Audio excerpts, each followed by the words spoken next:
Sports welcomes you to the following presentation of the National Football League.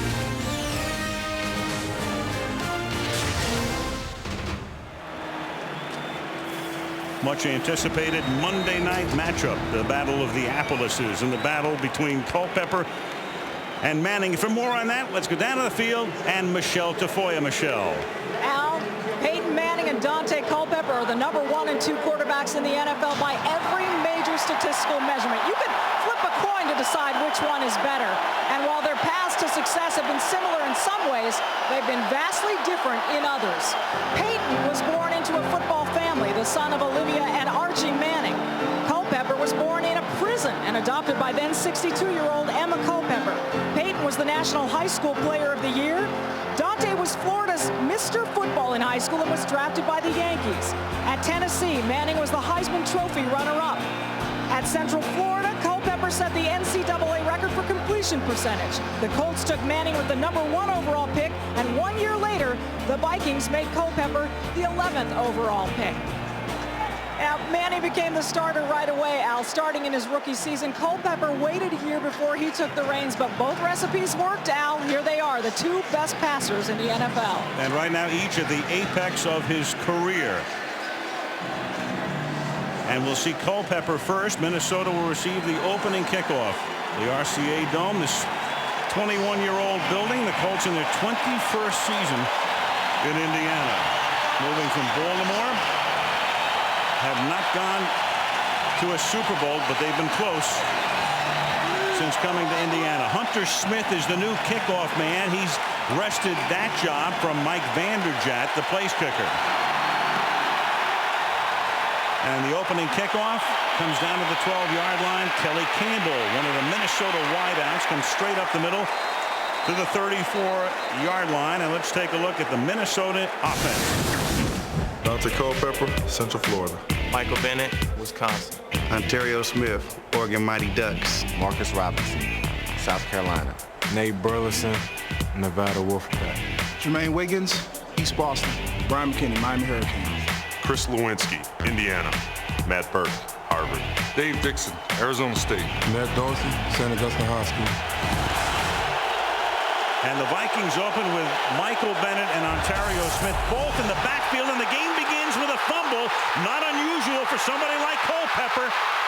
And the ball is all the way back inside the 10, and finally the Vikings have recovered the ball, but the line of scrimmage was the 34, and they recovered at the 6. Dante Culpepper averaging over a fumble per game in his career, and that is a 28-yard loss on the first play of the game. You know, you want to come out, you want everyone fired up, you want them all emotional and everything, and sometimes you get too fired up, you get a little too tense, and you can't even get the opening snap off. And that's exactly what happened to the Minnesota Vikings. And then the Colts, they're so excited, they can't even jump on the thing. And Brian McKinney just does come up with the recovery, 28 yards back of the line of scrimmage. And now to give themselves some breathing space, they give it to Ontario Smith out to the 11-yard line. Dante Culpepper on a per-game basis with more fumbles than anybody in the history of the NFL, and that's the way this game begins tonight. And I can't remember seeing a 28-yard loss on a fumble in a long time. Right, but usually those fumbles on Dante Culpepper come when he has the ball in his hands and he gets hit. That one, I don't know that that was his fault. I don't know that that wasn't the center's Matt Burke's fault, because it didn't look like he got the ball up there. 3rd and 33. It sounds like an intersection in New York. Toyed and toity-toyed. Right, he didn't get the ball up there. Culpepper was moving out. From the 11-yard line, Culpepper throwing underneath, and that is caught by Mo Williams. And that's a nice game, but there may not have even been a play because a timeout was called by Minnesota. Timeout. Minnesota, called by the coach. Called by Tice. It was so loud nobody heard it. 3rd and 33 when we come back.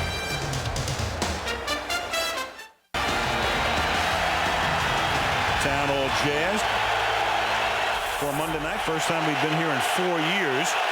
And on 3rd and 33, the Vikings offense first in the league. The Colts defense last. But let's see what the Vikings have in store on 3rd down and 33 out of the shotgun. And it's a simple run on an inside give, and they give it to Michael Bennett. So once you begin with a 28-yard loss on 1st down, all you want to do is basically get a little bit of yardage back, give your punter some space. And I opened the game by saying it's the cushiest job, John, in the Dome tonight. And wouldn't you know it, a minute and a half into the game, we have a punt. But who would have thought that the game would start with that 28-yard lost fumble? But they did get some of it back. I mean, I think that was a smart play. You know, you got yourself in trouble, get yourself out of a little trouble, and get in this punting situation. The Aussie Darren Bennett came from Australia, where he played Australian rules football to punt. Former Charger Brad Pyatt will run it back. And it's a low short kick. And it takes an Indy bounce going sideways, and the Colts will take over near midfield. Good position in which to start for Peyton Manning. And let's take a look at Peyton and his mates tonight. Peyton Manning, University of Tennessee. Edwin James, the U. Reggie Wayne, The U. Marvin Harrison, Syracuse University. Marcus Pollard, Bradley University. Dallas Clark, Iowa. Tariq Glenn, UC Berkeley. Rick Mullen, Idaho Vandals. Jeff Saturday, North Carolina. Tupa Peko, Michigan State. Ryan Dean, Northern Illinois. To the U's, that is the University of Miami for Wayne and for Edgerrin James. Ball at the 49 after a 28-yard Darren Bennett kick. And they begin with what they call their stretch play as Manning gives it to James, and a nice run on 1st down, a gain of about 7. He steps out at the 42-yard line. You know, and Peyton Manning really has to stretch to get that ball to Edgerrin James. Edgerrin James is running from the right hash mark. Now his point to run to are the numbers. You see, he's going at that angle, running out there to the numbers. So Peyton Manning has to come flat and really stretch out to get that ball to Edgerrin James so that he can get out on that corner. Colts, as everybody knows who follows this game, run a lot of no huddle, almost exclusively no huddle, which doesn't necessarily mean hurry up. 2nd down and 1. From the 42-yard line, and it's James again breaking free past the line of scrimmage inside the 30 to the 27-yard line. Stopped by Antoine Winfield and Corey Chavis after a gain of 15. It starts off the right side there. Back going Ryan Deem. You're going to see the right tackle here, right there. This is a good block right there, and that's what starts the hole. You see, boom, he gets his guy moving backward to the side, and that lets Edgerrin James run off that block. Ball to the 27-yard line.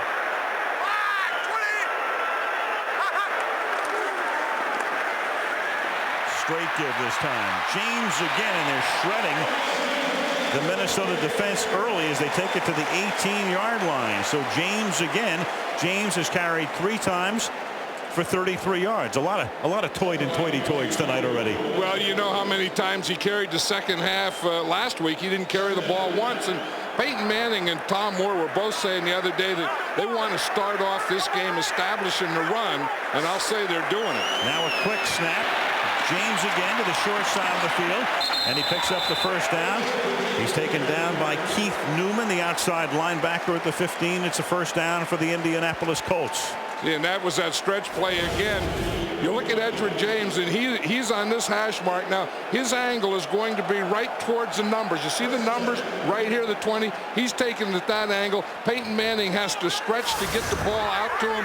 It's a little easier into the close side of the field. Minnesota tried to call a timeout, and they did get it. You could see at just before the snap, the defensive end rose up and asked for timeout. So think of this.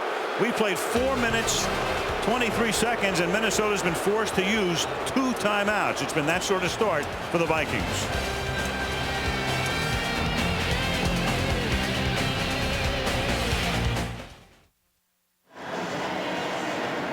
Think of this irony. Billed as the battle of the quarterbacks. 7 runs, no passes. That'll change. The quarterbacks are yet to come. They set up this running game, so that they can play action and get the big play. I wouldn't be surprised to see a play action right here. Colts have run the ball in their first 4 plays. It's been James on each occasion for 37 yards. And he gets it again, and this time the Vikings are equal to the task. Stopping him first was E.J. Henderson, 56, the middle linebacker. What the Colts do that's interesting is this no huddle thing. As you said, Al, it's not a hurry up, but Peyton Manning gets 3 plays from the offensive coordinator, Tom Moore. He gets 2 runs, a run right, a run left, and a pass. He looks at the defense and then decides which of the 3 he's going to run. Now Manning sets up in the shotgun, something he does with great frequency. Second down and 11. Peyton looking to his left, throwing out there, caught by Wayne, cutting to the inside. And Wayne, who is really coming on, he's the number 2 receiver to Marvin Harrison. Reggie having a great year, is about a yard shy of the first down. 3rd and 1. Yeah, he felt the pressure. You're going to see Keith Newman, 52. He comes free off that side that Peyton Manning is throwing to. He sees him coming free, knows right now, I better get this thing out of my hands, and he delivers it perfectly to Reggie Wayne. 3rd and 1 now at the 5-yard line. Harrison's caught 39 passes this year. Wayne is next at 35, and then there's Brandon Stokely at 34. Manning more than ever really spreading it around. Throwing, and the receiver falls down, but makes the catch. Marvin Harrison falling down and somehow made the catch, beating Winfield on the play for the touchdown. It looked like Antoine Winfield looked like he was going to get an interception. Here's Marvin Harrison right here. He's running a slant there. He tries to get to the inside. Winfield did hit it and tipped it right into Marvin Harrison. But now they're going to call it after initially calling it a touchdown. The other official comes in and says no, and as you can see, he did not have possession. He did not have possession. Not even worth a challenge. It's 4th down and 1 from the 5-yard line. And they go for it here, giving up the field goal and winding up with a touchdown to Reggie Wayne. He beats Brian Williams, and so after the crowd began to prematurely celebrate on the initial touchdown call, the pass incomplete, and Tony Dungy says, we've got to go for 7. Forget the 3, and they get it. I was watching him practice this play the other day, and what they do is they throw it to his back shoulder. Instead of leading him up over, he just throws it behind him. Reggie Wayne starts like he's going on a fade and just kind of stops and comes back. That isn't something that just happened. That's something that they really work on. Mike Vanderjagt for the point after. So they start with James running it. Then Manning throws 2 passes to Wayne. 9:09 left in the quarter. And the Colts are on top early, 7-0.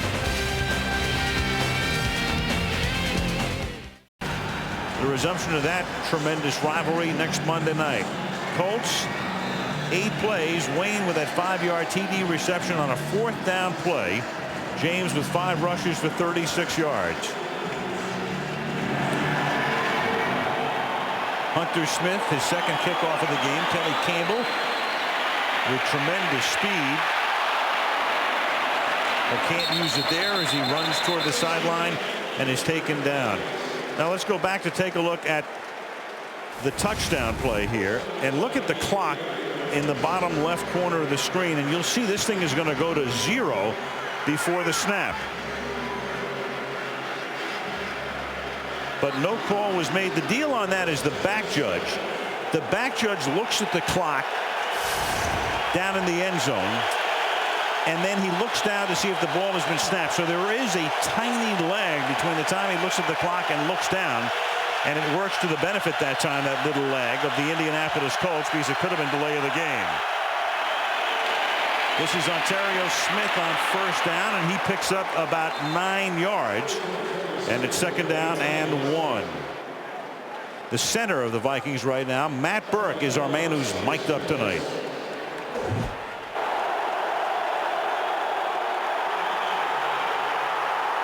Normally when I screw up a snap, we end up winning.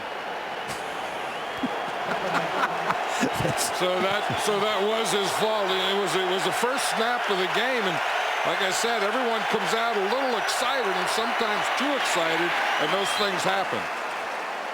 Ontario Smith. It would take a guy from Harvard to figure out something like that, to try to, reassess the situation and the mood on the bench. Yeah, it's called spin. Absolutely. That's right. Harvard, when you learn how to spin.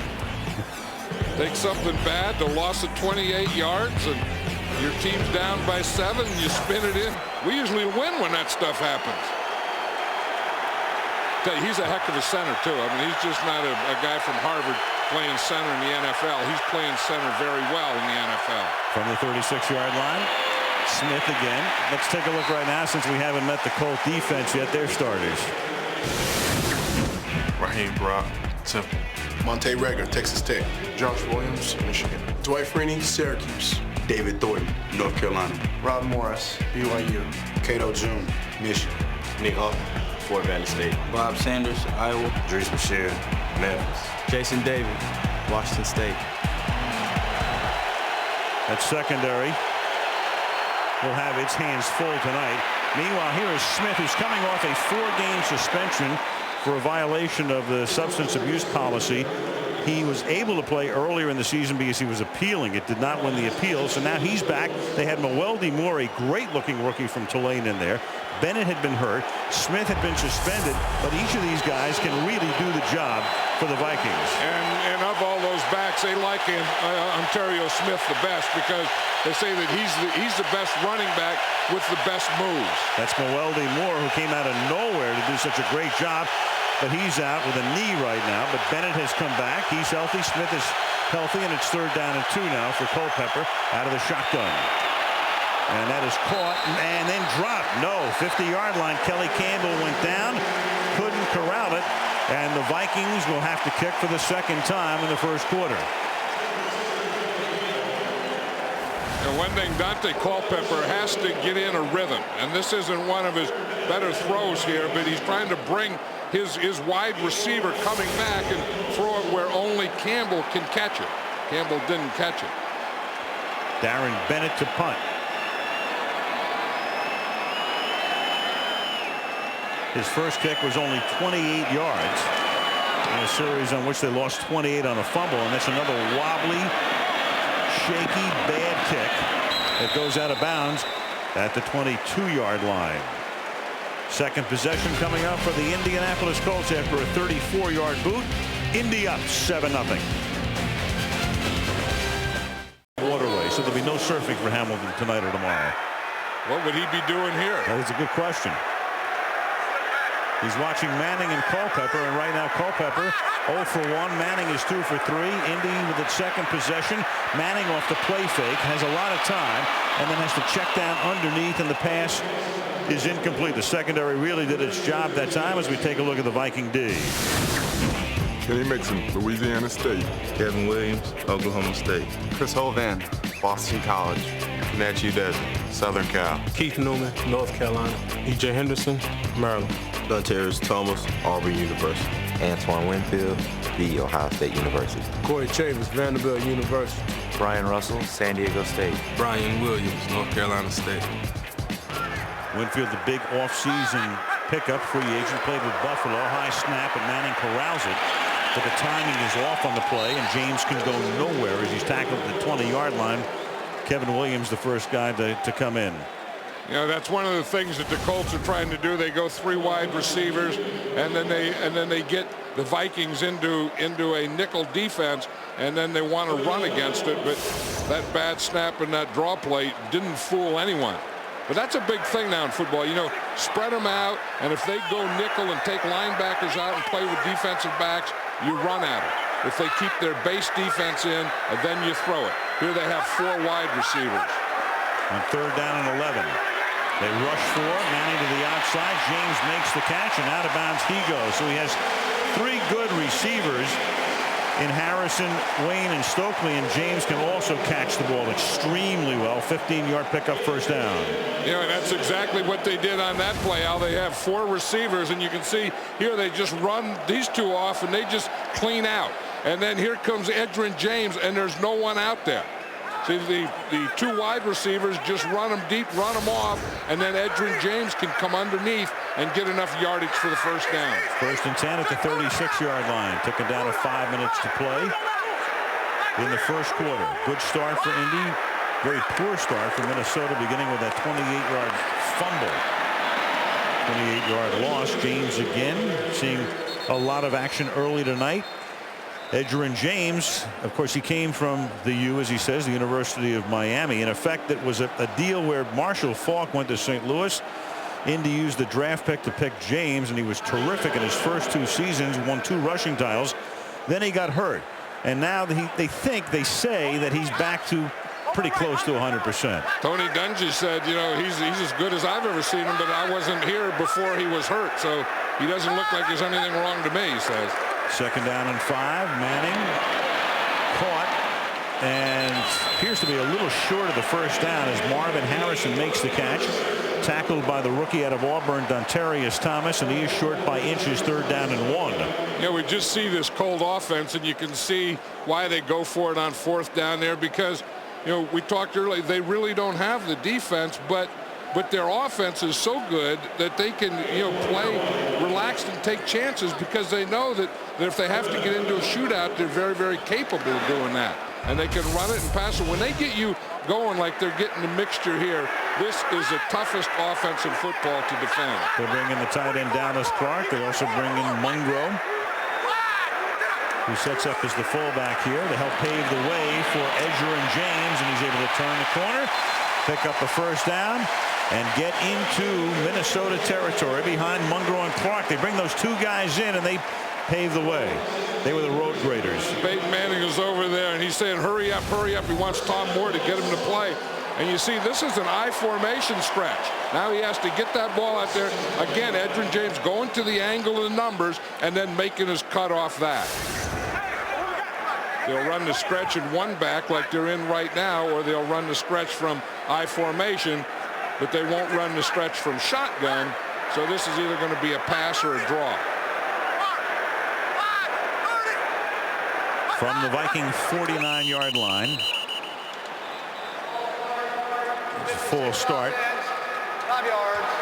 It's still 1st down. That's Jerry Austin. Jerry would not have been the referee tonight. Johnny Greer has had to miss parts of 2 games, and they want Johnny on the mend. He has a bad leg.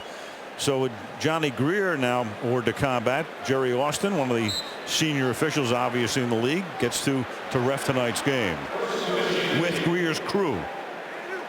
There it is. Greer, the most games ref by an active referee, and Austin will be 2nd with Tom White right behind. From the 46, it's 1st down and 15. Manning outside, throws into the middle of 3 defenders, and Marvin Harrison winds up with it.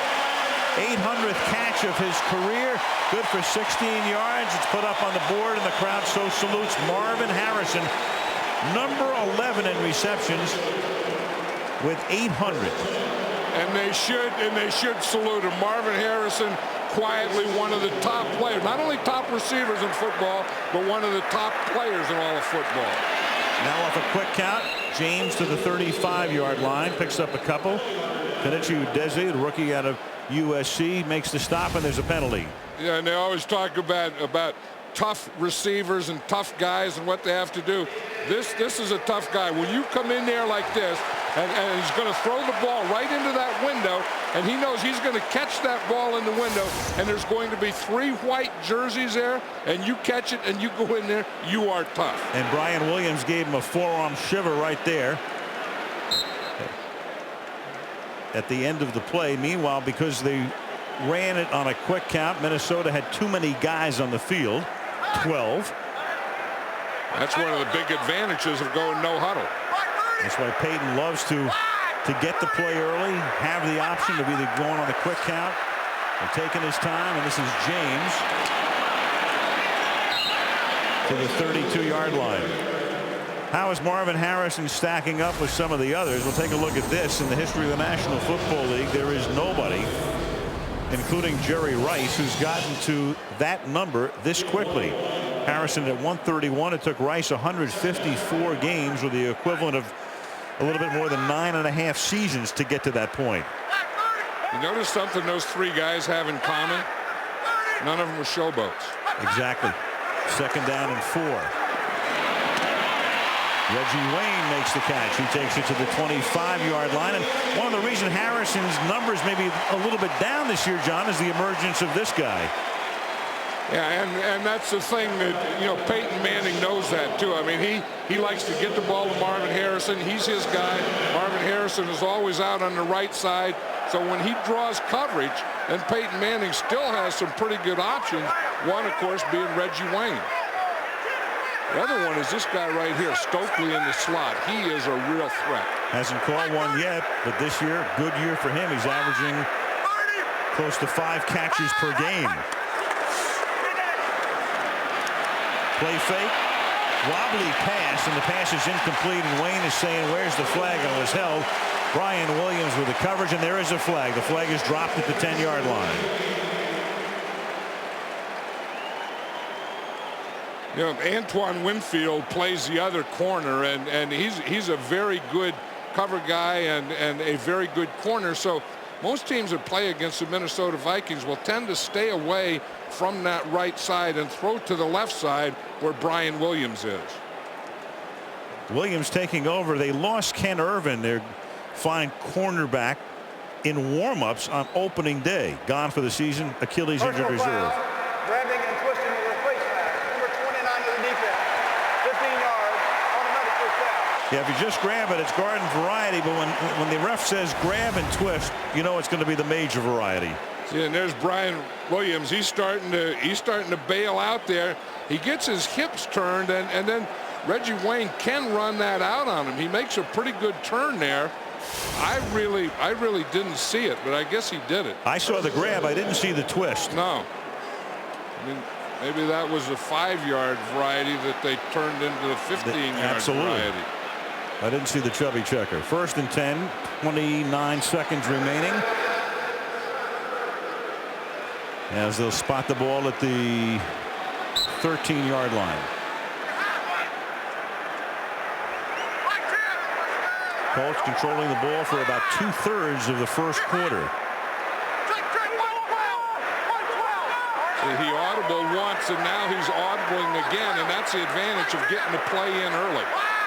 Still plenty of time on the play clock as they snap it and give it to James, who bounces off a tackler and then takes the ball just inside the 10-yard line. And Edgerrin James, who saw very little action in the past couple of weeks in shootouts, especially the one in Kansas City, has now carried the ball 10 times in the period.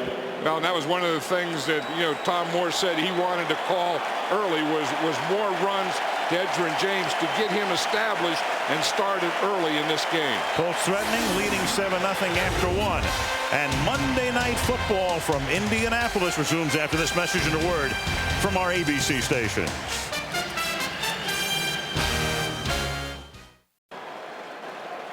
Indianapolis starts the second period. Al Michaels, John Madden, and Michelle Tafoya. 7-0 Colts. These are a couple of big downs here, Al, for the Minnesota Viking defense. As good as the offense of the Vikings is, they don't play well uphill. They're not a good team playing from behind. So if the thing starts to avalanche on them, they have trouble stopping it and coming back. So I think it's important that they don't let this lead get more than 10 at this point here. Hold them to a field goal, and they'll try to do it against a team that is fantastic in the red zone. Indianapolis, 77% of the time in the red zone they scored a touchdown, highest in the league. The league average is only 54%. 2nd down and 8. Manning throwing, caught on the outside by Pollard, reaches for the end zone, touchdown Indianapolis.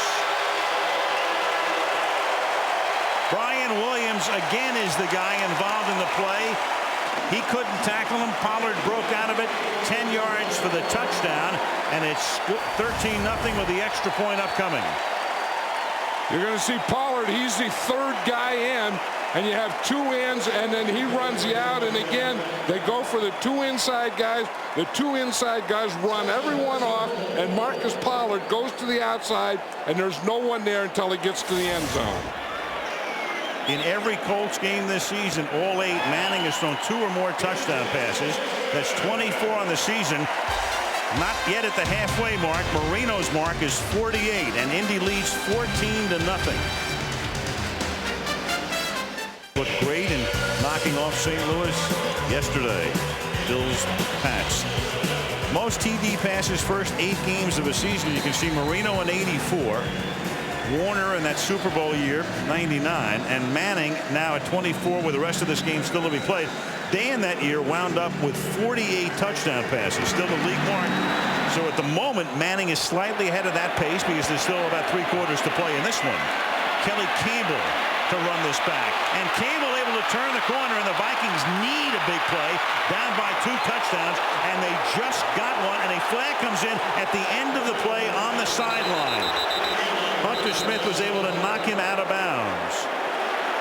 51-yard return, and maybe some more to be tacked on, as it looked like Hunter Smith was out of bounds when he hit Campbell. So that'll tack on a few more and give Minnesota excellent field position.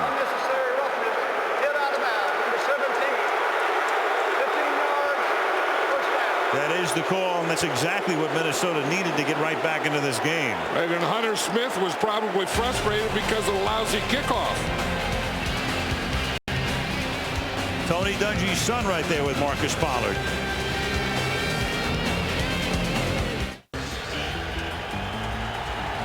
Back in Indianapolis, where it's 14-0 Colts, but after the run back and the penalty, Minnesota has the ball at the 30-yard line. Culpepper to this point in the game has thrown only 1 pass, and it was incomplete. The ground. Smith, gain of 2, 2nd and 8, down to Michelle. Well, it was Kelly Campbell this week, Al, who told me that this Vikings team needs to do a better job when they get behind. He said we need to be better about not thinking we're so down and out of the game when a team gets a lead on us. Well, he said we haven't gotten there yet, but he certainly did his part with that 51-yard kickoff return. But, John, how does a team get to that point where they're better at not feeling down and out of the game? They just have to get back into the game, and I think that's why that defensive series was so important, and now this offensive series is very important. And look at Dwight Freeney. He is the best player on their defensive unit. Dwight Freeney came right through McKinney and Lewinsky, the 3rd-year end out of Syracuse, with a 7-yard sack. Here he is right here. And you see again, he has great speed. He's looking in at the ball. He gets off right with the snap. And you see Bryant McKinney didn't have a chance. I mean, he got him, and he gets up there. His left shoulder gets right by McKinney before McKinney even gets out of his stance.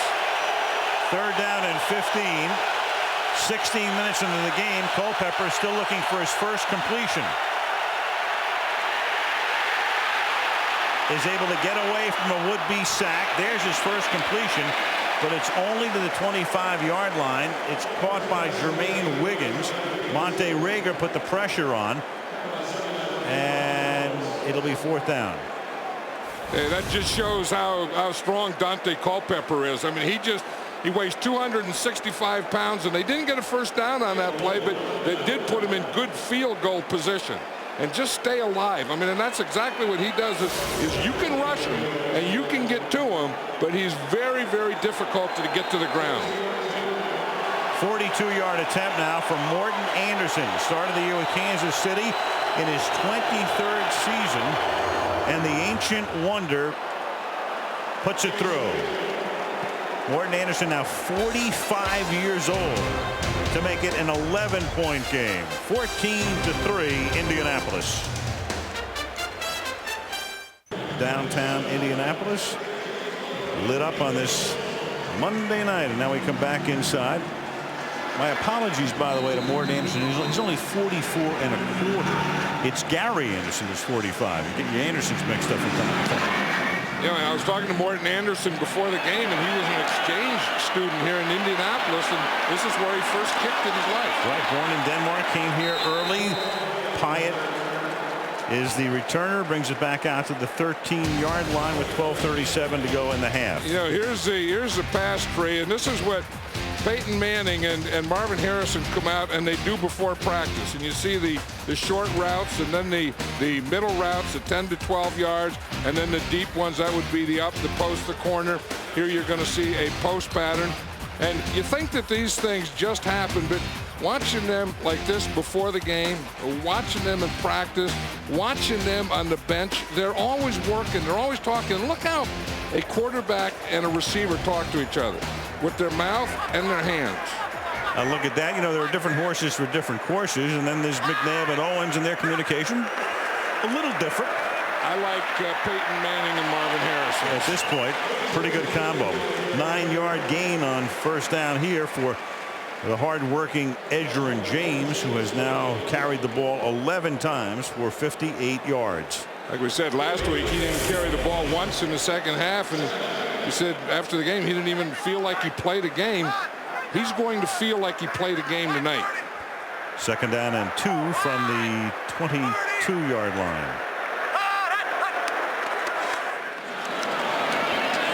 Gets it off quickly.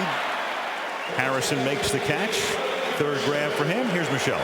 Al, you mentioned Marvin Harrison and the fact that the passes are being distributed all over this Colts offense. I talked with Marvin about that at practice Saturday. He said he's a little bit frustrated. He said, quote, obviously someone wants it that way, though he wouldn't tell me who that someone is or even suggest who it might be. He told me, I get open all the time. It doesn't come to me. I'm frustrated. I'm getting, quote, the short end of the stick, Al and John. You know, John, I wonder, is a receiver ever always happy? Well, right now, Brandon Stokely is pretty happy because he just made that catch over the middle. Gets taken down by Russell, and it's a 20-yard gain for Brandon. No good receiver ever thinks he's covered, nor does he ever think that anyone can cover him. And that's what Marvin Harrison has. You know, I mean, he'll say, this guy can't cover me. You know, they're not, and there's no one that can cover Marvin Harrison. But, you know, if the coverage goes that way, if they rotate that, then that takes a progression and the read away from him and to someone else. You can't knock success, and this is an offense right now that is number 2 in passing, number 2 in total offense. It's 1st down and 10 from the 45-yard line. I guess, you know, when you think about it, from time to time, even a running back who's a workhorse will complain, I didn't get my runs this week. And we've heard receivers and all of the great ones. I mean, Jerry Rice has gone through periods like that too. You're not getting me the ball enough. And that's the one position. If there's a selfish position in the NFL, it's a wide receiver position. It's not the quarterback position anymore. It's not the running back anymore.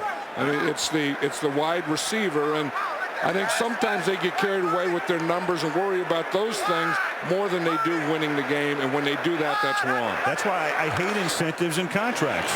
2nd down and 9. Manning throws, and the ball is caught by Brandon Stokely. Somehow able to get possession, not have it hit the ground, and the ball at the 41 for a 1st down. You know, I think Brandon Stokely fits in perfectly with this offense. I mean, you have Marvin Harrison on one side, and you have Reggie Wayne on the other side. Then you can go 3 wide receivers and bring in a Brandon Stokely, who at that position right there, I think as a 3rd wide receiver right now is as good as anyone. And here is James, and James is close to a 1st down. And they ran that one so quickly, Stokely barely had time to readjust his chin strap. We were just talking about Marvin Harrison, how he's always open or always thinks he's open. Watch here. He puts that hand out there. I used to always tell my receivers, don't do that. Keep your hands down because you don't know when the ball left the quarterback's hands. 2nd down and 1 from the 31-yard line. Draw. And they stop James. It's a nice play there by Kevin Williams, the tackle coming into the backfield. And, you know, John, I talked about the incentives and contracts, and I hate them. I'm not saying that's the case with Harrison, who, by the way, is a free agent. And they obviously, Bill Polian wants to, and Jim Irsay re-sign him. But when you have those things in the contracts, that's what the guys are going to think about first. Well, it never makes any sense because you get to a point sometimes where if you're winning the game, you know, you want to slow it down in the second half, in the 3rd quarter, in the 4th quarter, you want to run the ball and all those things. And these guys that have incentives, they still want you to throw it. But to win the game, sometimes it'll take you away from that. Exactly. 3rd down and 2. A dump off here to James Mungro, and Mungro came into the game because Edgerrin James had lost his shoe, and Mungro on 3rd down is able to make the catch and pick up the 1st down. And that's 9 straight completions now for Peyton Manning. And he just moves the ball around. He gives everyone an opportunity. But watch this play action fake here. See, he gets the ball out there, makes a good play action fake, gets everyone going to that side, and then Mungro's all alone on the backside. Watch that fake. You see how he gets the whole flow of the Minnesota Viking defense coming that way, and then he goes to the back door. That was the fake to Dominique Rhodes, the backup running back. And the guy saw a lot of action in the 1 year in which James was hurt and did very well. Then the snap a little bit high. That's been the case a lot tonight. And Manning throws, and that's caught short gain. And paying the price was the aforementioned Rhodes, gain of about 3 to the 25, hit there by E.J. Henderson. You know, you're right on that. It looks like Peyton Manning is jumping every time he's in the shotgun, and I don't know if he's just jumping or if those snaps are really that high. And that could be something that he's just doing. I don't know. Maybe it is that high, but you know, knowing Peyton Manning and the way he studies and likes to do things, you know, that could be part of his fate. James is back in the game. You're right. You never know what's real and what's Memorex with him. Jeff Saturday, one of the best centers in the league. Longtime snapper, longtime center for Peyton Manning as the play clock goes all the way down here on 2nd and 6. And there's a little dump again. James. And James able to take it to the 21. There's a flag down on the play. You know what happened is Ryan Deem. 10 yards, repeat 2nd down. Ryan Deem was the guy that was holding. He was trying to invite his guy up the field to run the screen, and the defender just stood in front of him, and then Edgerrin James kind of ran right into Deem, and he was holding. But what you try and do on that screen pass is you try and invite the rusher or the defensive end on your side up the field so the back can go underneath him. That time the defensive end didn't go up the field. Ryan Deem held him. Edgerrin James couldn't get underneath him. Those numbers reflecting very much time of possession, better than a 2-to-1 ratio for the Colts.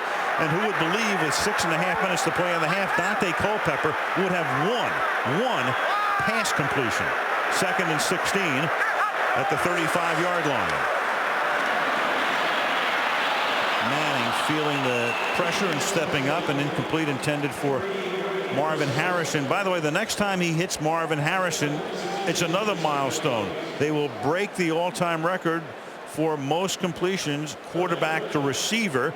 Right now they are tied with Jim Kelly and Andre Reed. And he was really trying to break it on that play. As we said earlier, Marvin Harrison usually lines up on the right, just about 95% of the time. That play, he lined up on the left, went in motion, and ran an in pattern. They were trying to get the ball to him. 3rd down and 16 now. Manning had completed 10 straight until that last one.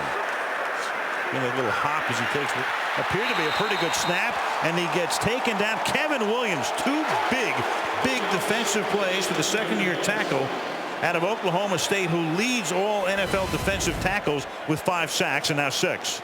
Here he is right here. Tupe Peko is the right guard, and you're going to see Williams is just going to rush right over him. He just gives him a bull rush right up in the middle. He gets Peko standing up, and then he just pushes him right back into Peyton Manning. Manning, the toughest quarterback in the league to sack this season. Now Mike Vanderjagt comes in. This is going to be a 56-yard attempt for one of the best in the league and one of the best all time. Clearly makeable for him. But they're going to let the clock tick down, take the timeout, and maybe Dungy will decide to punt at this point. We'll see. The downside to this, obviously, is that if you miss the field goal, and they're going to send the punting group in, they were just trying to get an offside there. 5 yards. It's still 4th down. If we would have missed it, then Minnesota, with the #1 offense in the league, would have had the ball at the 46-yard line. Right, and they have Minnesota down. The Viking offense hasn't gotten anything started this whole first half, and you don't want to help them out. And as you say, you don't want to give them good field position. By punting here, the Vikings aren't going to start this drive with good field position. Manning sack took him out of field goal range, and that's reminiscent of opening night in Foxborough. As Hunter Smith's punt is fair caught. Burleson fair catches it inside the 10-yard line. Little pushy shovey here. 5:16 remaining in the first half. Indianapolis leading Minnesota 14-3. Minor league baseball in Victory Field at Indianapolis. The lights are on. On Monday Night Football next week. 1st and 10. This drive begins at the Minnesota 8-yard line. 5:16 remaining in the opening half. And on the ground, the Vikings stay with Ontario Smith. I'll tell you one thing the Vikings are going to learn. Without Randy Moss, they're going to see different defenses. You know, if you look at the Moss factor here, where Randy Moss is in, they're always going to have some safety way deep, and he's going to be out of run for us, so it's going to be a lot easier to run the ball. They put him in the slot, and you see it takes a guy on him plus a guy way off him. Everyone will loosen up and open up other things. Without him, everyone is going to play this Viking defense a lot tighter.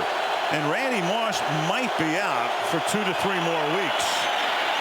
So again on the ground, and Ontario Smith after the 12. And, you know, obviously your offense is dictated by the score and field position and all the rest. But what would the odds have been that 25 minutes into this game, Dante Culpepper would have thrown 2 passes, 1 complete for 11 yards?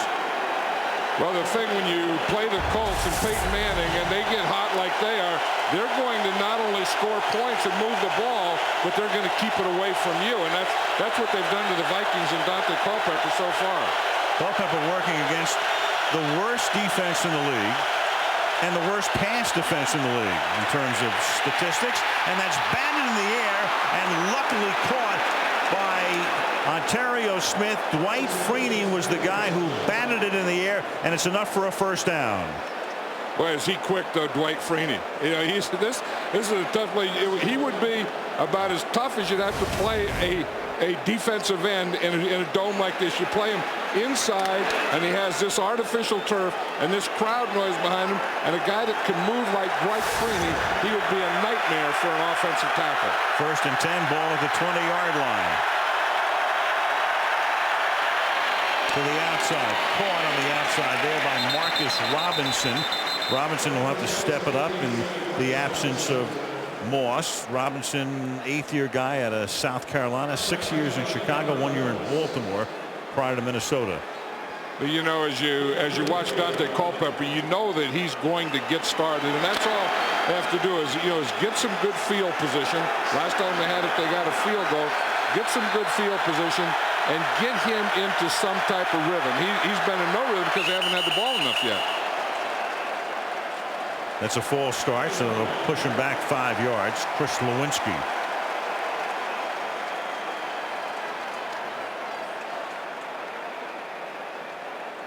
Ball start, 76 offense, 5 yards, it's still second down. That man, Chris Lewinsky, 5-yard penalty, 2nd and 12. They're saying that this may not be a real good Colts defense, but when you take the combination of playing on this AstroTurf, this very fast turf, and this crowd noise, that is like a 12th man for a defense. It really is. 2nd and 12. Michael Bennett is the running back in this formation. Short drop. Culpepper, who's massive, can run, but is not going to run very far. And that's Larry Triplett for the tackle.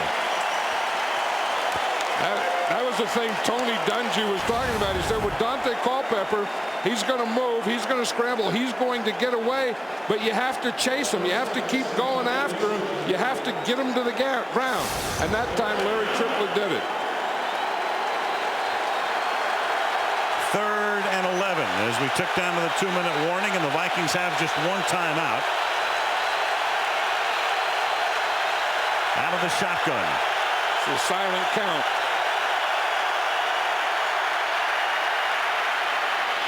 Deep over the middle, caught, and it's Kelly Campbell who gets free and gets whacked at midfield. Took a shot after he made the catch. That's going to take us to the 2-minute warning with 1:53 after a 29-yard pickup. So the Vikings down by 11, but on the move. 1:53 remaining in the half. Minnesota with 1 timeout left. Ball at the 49-yard line, and on 1st down, Culpepper under pressure, scrambling away. Everybody covered. Gets inside the 45 to the 44-yard line. Tackled there by Floyd and Von Hutchins, 2 of the DBs, after a 7-yard gain. And now the Vikings are going with no huddle here. But isn't Culpepper an athlete? You know, you look at him, you think 265 pounds, that he'd be kind of heavy-legged, slow-footed. Not at all. He is very, very quick. Major rushing threat normally. Great maneuverability. He just showed it on that last play. Excuse me. Yeah, no, Kelly Campbell, who was being worked on for about a minute when we went to the break after he took that shot from Anthony Floyd, is back in the game. 2nd down and 3, and that is caught. Nice catch by Marcus Robinson. Robinson able to fend off the defenders on his way to catching a 13-yard gain. Now, I know what everyone's thinking, because I'm probably thinking the same thing now. Why don't you play the whole game like this? You know, I mean, whether that word is sense of urgency, I don't like that word, but, you know, I mean, there where you got some emotion, you got some quickness, you're getting up there, putting the defense on your heels, those kinds of things. Took a lot of time to get that off, and then they give the ball on an inside handoff to Mo Williams. That's a 1st down, 19-yard line, only 1 timeout left, so it would be to Minnesota's advantage right here to get up there, and they were a little slow in getting to the line and spiked the ball, saved some time.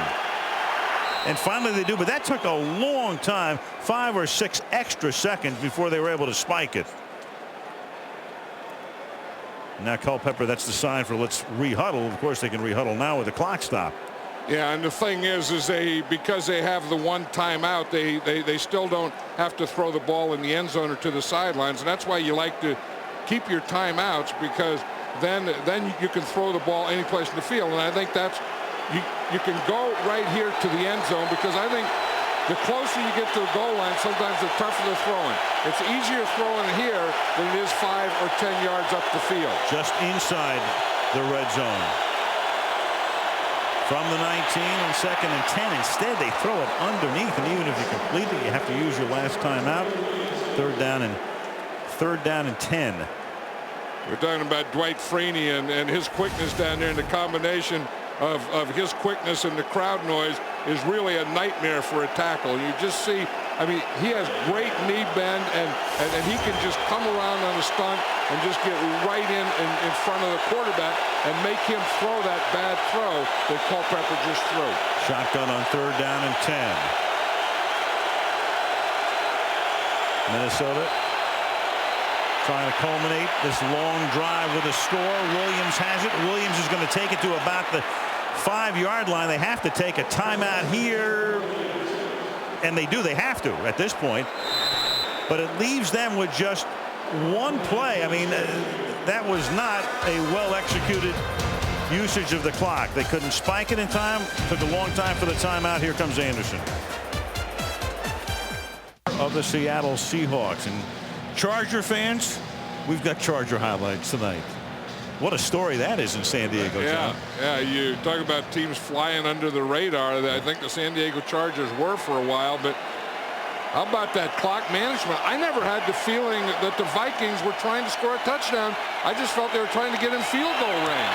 And that's what they'll settle for, a chip shot 23-yarder, but they ran only 6 plays from the 2-minute warning including a spike.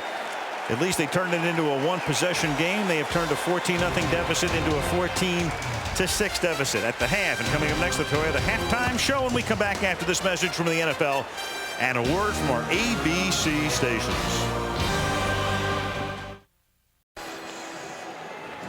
Well, a little different than we had anticipated, because you look at these 2 guys through their first 7 games. I mean, they're chasing Dan Marino's single season records in a couple of categories.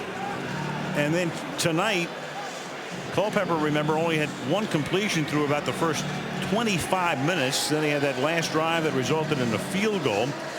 Neither guy really burning it up, though. Peyton Manning doing pretty well, 113 yards and a quarterback rating of 137.6. Colts got off to a hot start, led 14-0, and it's now 14-6 as we begin the second half. Al Michaels, John Madden, Michelle Tafoya in Indianapolis. Brad Pyatt back to receive the kick. Aaron Elling is their kickoff specialist, and he sends it down to the 6-yard line. Pyatt, good open field tackle up at the 30-yard line that time, made by Antoine Winfield, as we check in with Michelle. Al, Well, I spoke with both coaches at halftime. Tony Dungy told me the key is stopping the Vikings on third down. He said his defense did that well early in the game, but the Vikings started to convert some. He said that's going to be key to the second half. For Mike Tice, he said the key to the Vikings' success here late in the second quarter was just due to settling down, getting used to the crowd noise, and settling in. He likes the way his team hung in there, and he thinks they're much more calm and ready to approach this second half. They turned it into a one-possession game, 8-point lead, ball at the 31, as Peyton Manning and the Colts offense gets ready to run its first play of the second half, and it begins with Edgerrin James, who saw a lot of activity and fighting his way, breaking tackles, broke out of the E.J. Henderson would-be tackle and picks up about 7. Just before the half, John, we showed this graphic, and you had talked about it earlier. When Mike Tice has the lead, he's coached 40 games now in 2.5 seasons, 17-3, but when trailing, as you suggested, that's not where they want to be. 3-15 when trailing. I've always felt that the Vikings are not a good uphill team. Now you say, well, most teams aren't, but I will say this: the Colts would be. And remember last year we saw them against Tampa Bay come back. Did we ever? As they were down by 3 touchdowns with less than 4 minutes to go in the game. Edgerrin James that time stopped by Kenichi Udeze, the rookie from USC. The numbers for the first half here, and they would have been much more lopsided were it not for that last Viking drive from their own 8 to the Indy 5-yard line. I've always felt that the Vikings get too down on themselves when things go bad, and you know, you have to have a bad memory in this game. I mean, if something goes bad, then things are going to go poorly. Things aren't always going to go right, and when they don't go right, you just have to forget them and keep going on. And that's what I know. That's what they're preaching. That's what they're coaching. That's what they're trying to get in this team. And they didn't go right at all last week when they lost to the Giants. And in 3rd and 2, that's Marvin Harrison, and that's a new mark.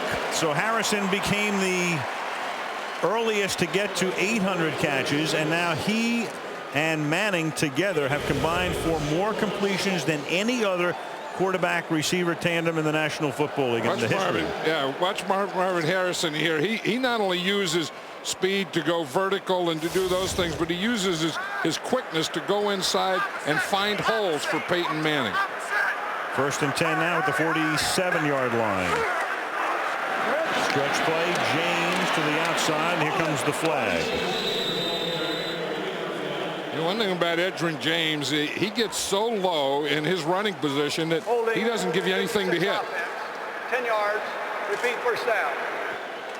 Hold pushes him back 10 yards, says Jerry Austin. Watch how low he gets here. I mean, he just runs in that position. He has great knee bend, and you see how he gets down there, and when you come up to hit him, there's nothing there to hit. I mean, it's just kind of helmet, shoulder pads, and knees. 1st and 20 now. We talked about Manning and Harrison. Total completions now from one to the other, 664. Eclipsing the Kelly Reed mark. Play fake here. Manning stepping up, throwing underneath. It's incomplete. Intended for Wayne. Pressure put on by Udeze. The old record right there, 663. Kelly and Reed with the Buffalo Bills right now, 664. And the thing about this is these guys could go out of sight because each is in like the dead prime of their career. You know, and as you said, Marvin Harrison is going to be a free agent at the end of this year, and they have to sign him. I mean, once you decide that you're going to give Peyton Manning all that money and he's going to be the quarterback, you have to surround him with other very good players. James, too, is a guy they have to keep their triplet combo.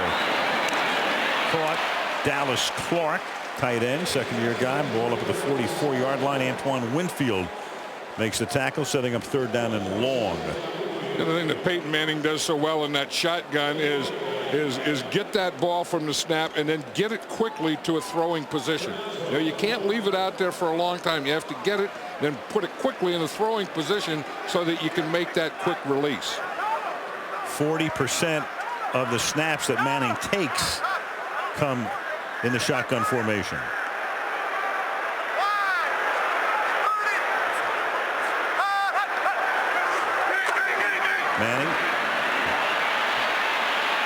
Manning running out of the pocket and across the 50-yard line to the 47-yard line.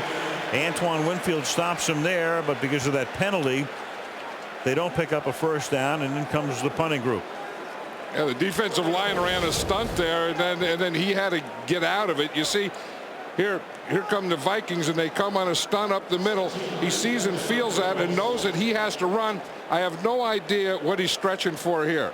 I mean, that line's about 5 yards away, and he's stretching to get that first down. The ultimate competitor. This would just be instinct. Arthur Smith almost had the kick blocked. It's a low kick. It's fielded at the 9-yard line, and not fair caught by Nate Burleson. That was a risky move, and it's going to have a big, big payoff.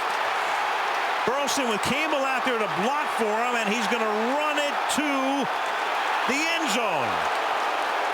Wow. So it starts out as a kick that almost gets blocked, winds up as a dangerous fielding of a punt inside the 10-yard line, and away he goes for 91. He makes some great moves there. The first thing that any punt returner has to do, take the ball straight upfield first. Then once you break through that first wave, all you have is a safety and a kicker. Hunter Smith is the only guy there. He tries to knock him out of bounds. Now remember, the ball can go out of bounds. The ball, the goal line extends around the world, and as long as his feet are in bounds, the ball can be out of bounds. His feet, I didn't see his feet. I would have, yeah, his feet are in bounds. So the ball can go out of bounds. So that's a touchdown. 2-point conversion in a 2-point game. When you're down by 8, you go for 2 here to try to tie it up. Culpepper.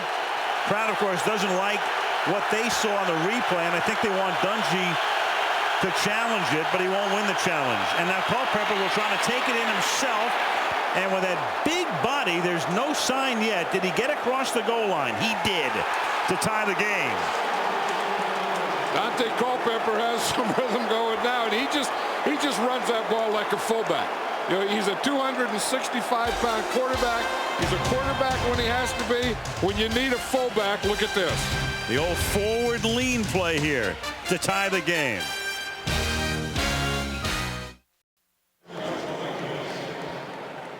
Second longest punt return in Vikings franchise history. Charlie West with the record in 1968.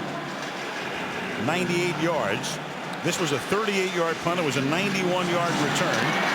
And Elling to kick off. Bouncing ball fielded at the 8-yard line by Dominique Rhodes. Not a lot of room to run.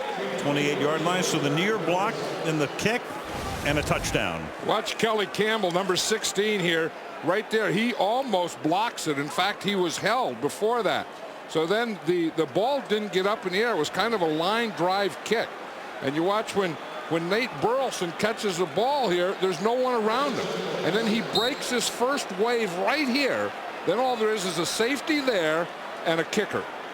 And that's going to be a touchdown. And then Campbell, who almost had the block, is the last guy to help him out. Just does get in. 2-point conversion by Culpepper, good. And the Minnesota Vikings have erased a 14-0 deficit. So we're tied early third quarter from the 27-yard line. James to the short side of the field for a gain of a couple. Matt Burke is mic'd up. What do you think about all that? Flags. No flags. Yeah. Two.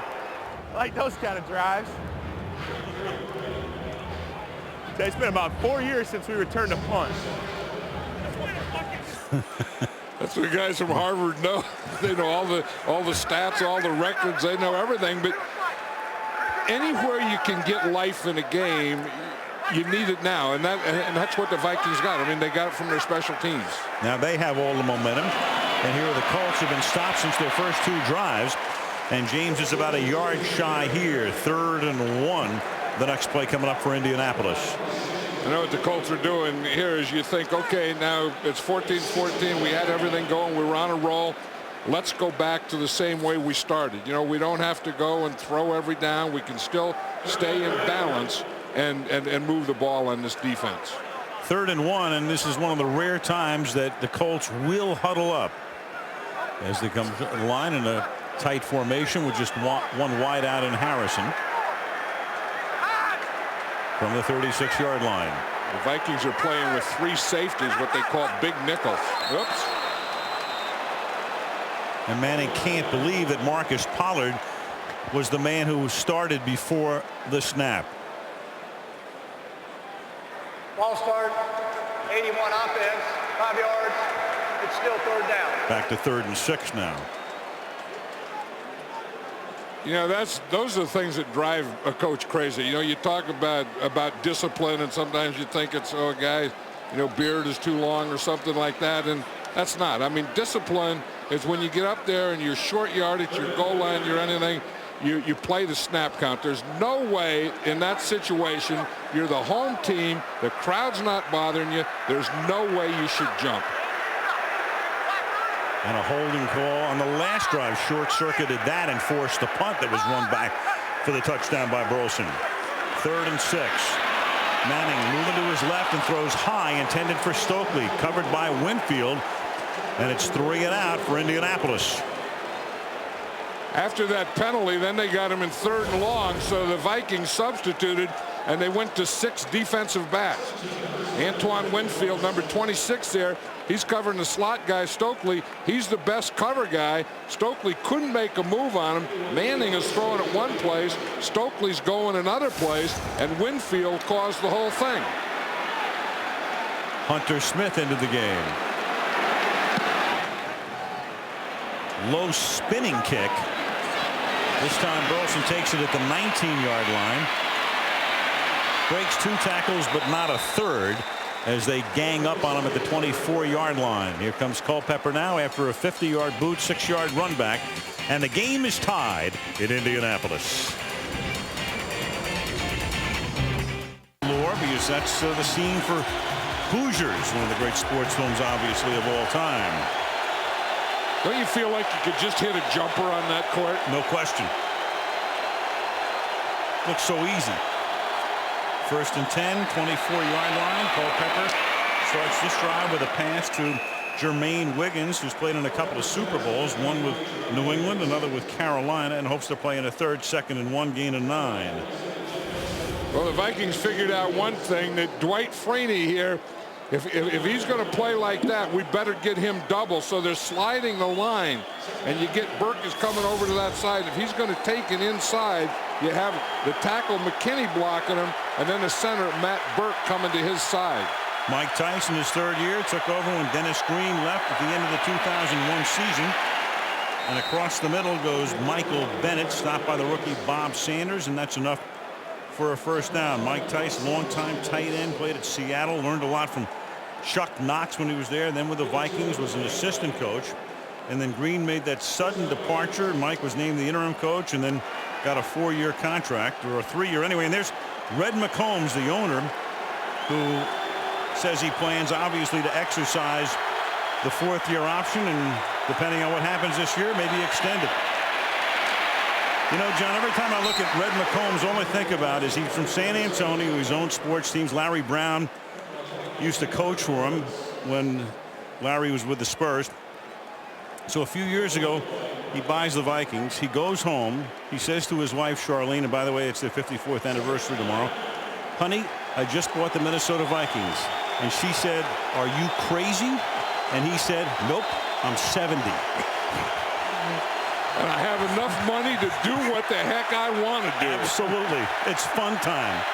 2nd down and 9 from the 36-yard line. And Culpepper, that's not fun time for him as he gets sacked by Dwight Freeney. And there's that man again. And you know what he did that time? He put a spin move on Bryant McKinney, and that's the thing that Freeney has. Watch, he'll start up the field, put his left hand in there, spin, and when he ends up his spin, he is on his inside shoulder. Then it just comes up the field. Watch him spin, and then right up the field and right into Dante Culpepper. There's a lot of guys that can't make a spin move because they don't keep their feet going forward. Dwight Freeney does it very, very well. Freeney went to the Pro Bowl last year, the first Indianapolis defender to go to Hawaii since '87. And this is Michael Bennett up to the 37-yard line. Yeah, Freeney gave him some juice there. We saw that spin move on the right side. Then on that last play, they moved him over to the left defensive end, and he was working over there on Matt Dorsey. So that's the thing with a guy like him. When you get him in third down, you don't have to worry about playing run defense, and you can move those defensive linemen around. Fourth down, into punt now. Darren Bennett.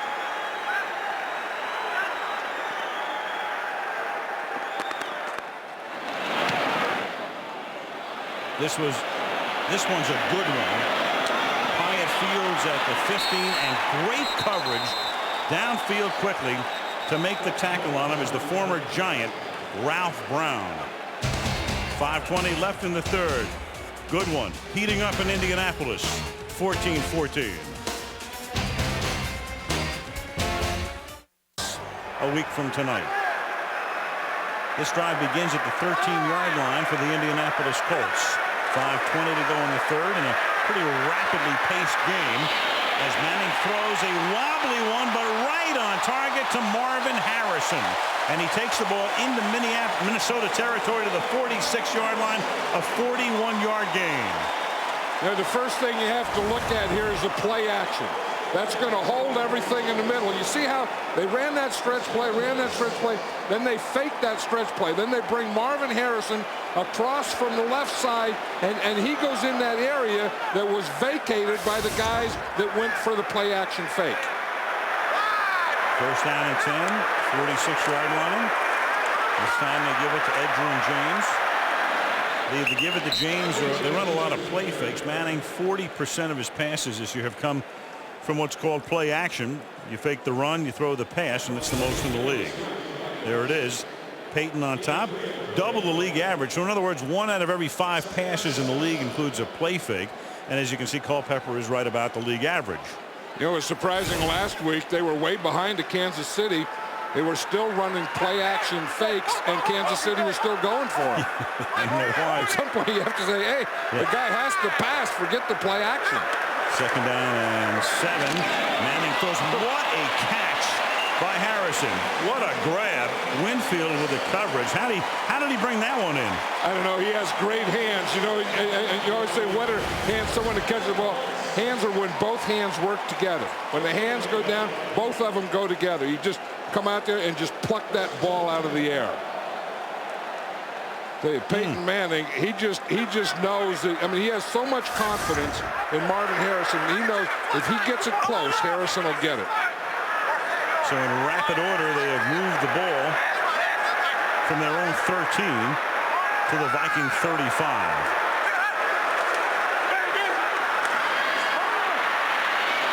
Through the middle, knocked away, trying to get it into Dallas Clark, and that's Brian Russell, the safety, to bat it. This is why the play action pass is so effective. As you look here, and you're going to see the run. You see him come back, look the ball into his hand, and then on the right is the play action pass. See, he puts it in there, and right now you have to believe it's a run. On the left, it's a run.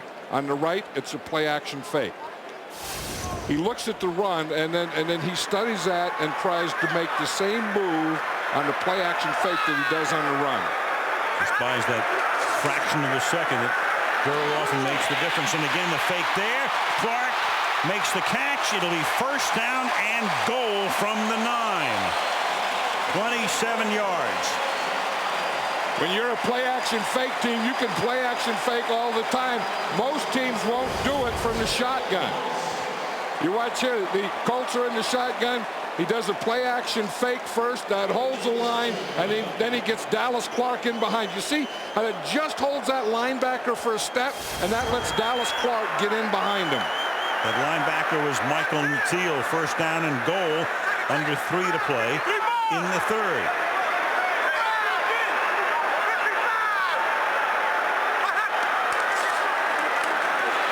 Through the middle, James gets about half the distance. Second and goal to put it down probably just inside the 5-yard line. This drive has now consumed 83 yards. Yeah, that was the start. Remember the first 2 times the Colts had the ball, they scored touchdown.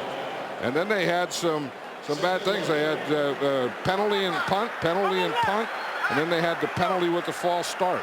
Number 1 in the league in the red zone. 2 red zone touchdowns tonight. 2nd down and goal from the 4. Fake throw. Clark. Touchdown.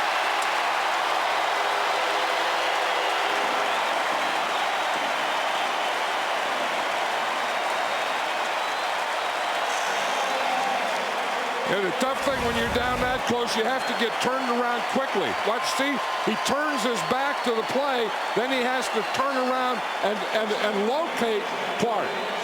Watch him here. He turns his back to him, and then he's going to come. He turns his back, then he has to turn around. He looks out to the left, and he finds Dallas Clark. So that was kind of a third read. Boom, turn, look out to the left, and then come back inside. Vanderjagt tacks on the extra point. 3rd touchdown of the season for Clark.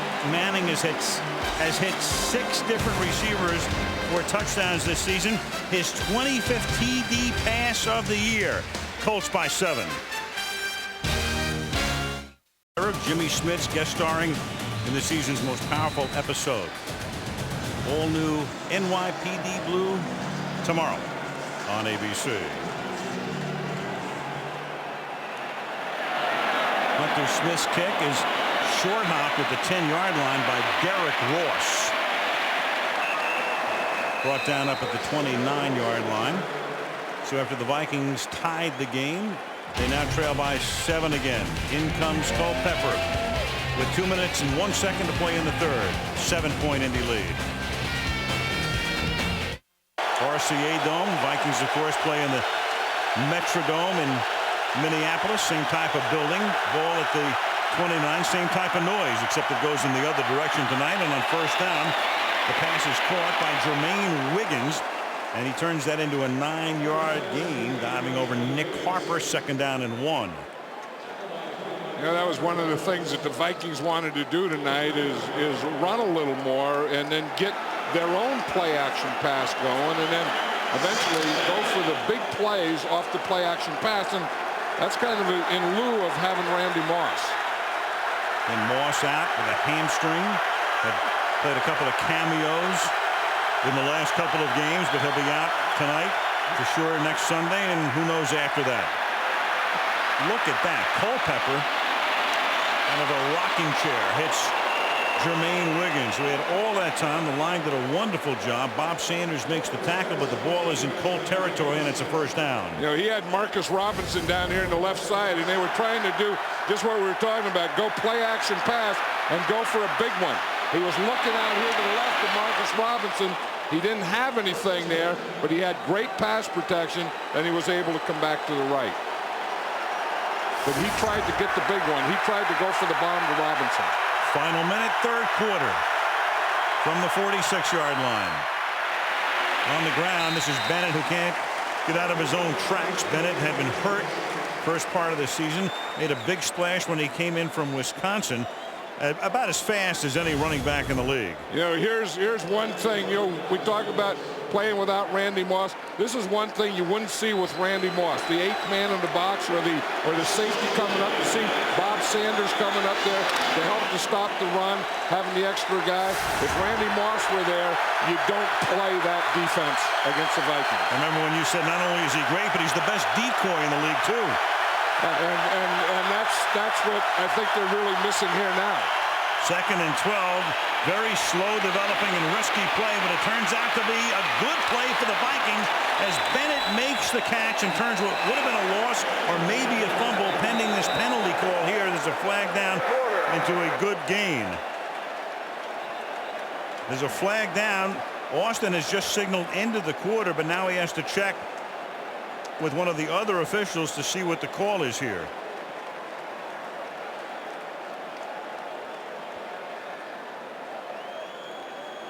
It would be a foul on the play, holding 78-yard line. 10 yards from the spot of the foul. Repeat 2nd down. 3rd quarter is over. Matt Burke. It'll be interesting to see if we get anything on mic'd up after this.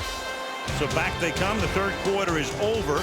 21-14 Indianapolis, and Monday Night Football resumes after this message from our ABC stations. Here in Indianapolis and a few blocks away inside the Dome, Tony Dungy's team, the Colts on top 21-14. On that last play that ended the third period, the gain was 23 yards total, but only 6 yards at the spot of the foul. It resulted in a 10-yard penalty. Thus, it is 2nd down and 16 as we start the fourth quarter for Culpepper and the Vikes from their own 48-yard line. And the ball is handed off to Bennett across the 50. So we have Burt mic'd up on that last play at the end of the third, and the penalty call and all of the rest. And here it is, audio and video. Hands inside, and I run over the top of him. Yeah, but you yanked him down. No, I went over the top. I let it out. How did I yank him down? I went over the top. I was on top of him. You can't do that. You gotta let him go. Let him go. This is football. He's right. You have to let him go. That's when you let a defensive guy go. Although he did have a hold of him with his right hand. Jeff Bergman was the line judge. It was pretty clear when we looked at it again. The penalty was the right call, and Culpepper flings one to the 30-yard line. That's hauled in again by Jermaine Wiggins, having a good night. That's 18 yards, and Wiggins has caught 5 balls tonight for 63. Back to Burke. See, here he is. Now watch that right hand. He's blocking Bob Sanders, and you see him grab it there, and then the official was right. He did pull him down. Oh, yeah. I mean, he thought that he had his hands inside. You know, that's a rule on pass protection. If your hands are inside, it's okay, but you still can't have your hand on his shoulder and grab that shoulder and pull him down. Cameron knows all. Ontario Smith, who saw a lot of action early, but none recently, sees plenty here. Breaking tackles Smith, who started the game, and they went to him on a number of carries early. Then he was on the bench, and has seen very sparing action in the second half, but he's back in the game with a flourish. Matt Burke kind of comes back. They do a real good job of blocking right here in the middle. And you see Burke and Dixon, they get a double team, and Ontario Smith is able to run right off that. Mike Tyson had thought that he was going to have a big game tonight. We talked to him last night. 4th round pick out of Oregon last year. 1st and goal from the 10. Smith. We talked about it before. The Vikings with David Thornton making the tackle. The Vikings 3 very good running backs. We know about Michael Bennett and his speed. Smith showing us what he could do last year and early this year before he had to sit out the 4 games with a suspension. And we talked about the kid, Mwelde Moore, with the knee injury, who came on out of nowhere, drafted from Tulane, who gave them a lot of burst in the month of October. Right, and I think it's a combination of 3 things. Those guys are pretty good running backs. They have a good offensive line, and then the Moss factor, they would a lot of times let you play against 10 men on defense. 2nd down and goal, split back set here. And that's a little flip out to Mo Williams out of the backfield. And a big 3rd and goal coming up now from the 7-yard line. And he had to flip it out to Mo Williams on that one because Dwight Freeney was right on him. And that's the thing, you know, sometimes you say, why don't you hold the ball, why don't you throw it in the end zone, why don't you do this, why don't you do that? If you look here, they try and double. Culpepper at that moment had to get rid of the ball. Dante 13 of 16 for 146 tonight, and the Vikings will spread it out. Only Culpepper in the backfield in the shotgun. 3rd down and goal. 5 wide receivers, and the pass is caught for a touchdown just across the goal line by Nate Burleson. Sat down just inside the end zone and hauled it in for the score. And you watch Dante Culpepper, he's really feeling comfortable now, and as he told us, he said when his offensive line is giving him protection, he gets comfortable in the pocket, and you can see that throw. And the way he looks, finds his guy, drills the ball in there, he is very comfortable in the pocket. Especially to get 5 guys spread out and go back there and shotgun. Those guys had to protect well. Goes to his knees at the goal line. Morton Anderson bangs it through. And with 11:27 remaining in regulation, things really heating up now. 21-21 in Indiana.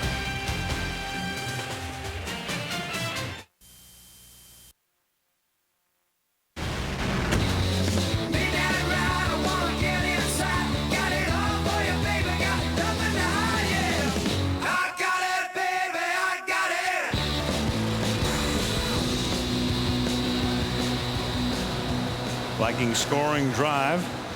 One period lapping over into the other. 71 yards. Burleson, who had that 91-yard return, right now is the key guy for the Vikings tonight. Catches that one there. Burleson tonight, just that one catch for the touchdown. Kick fielded 7-yard line. Dominique Rhodes. Good run back to midfield, and finally it's Elling, the kicker. Flag is down, and Elling is down too. When the kicker makes the tackle very often, that is the end result. He is the kickoff guy because Morton Anderson just doesn't have the leg for those boots, and right now Elling looks to be, I don't want to say seriously hurt, but he really took a whack. Holding, number 98, during the run back, 10 yards, first down. Robert Mathis, let's check in with Michelle. Al, when you want to talk about quarterbacks, you call Joe Montana. I spoke with Montana earlier today to get his thoughts on this matchup. He called Peyton Manning a steady player, a great competitor, but he said, unfortunately, he kind of reminds me of Danny, referring to Marino, in that he can put up a lot of points, but you can't outscore everyone. Of Dante Culpepper, he said he's amazed by his size and mobility. He said, I can't believe these guys are so large and so fast. I wish I could have moved like that. Imagine. Imagine if Montana was that size. No, and they probably wish that they could do a lot of things that Joe Montana could do, and that was getting rid of the ball and accuracy and being a leader and a winner. Still working on Elling. Elling trying to tackle Dominique Rhodes.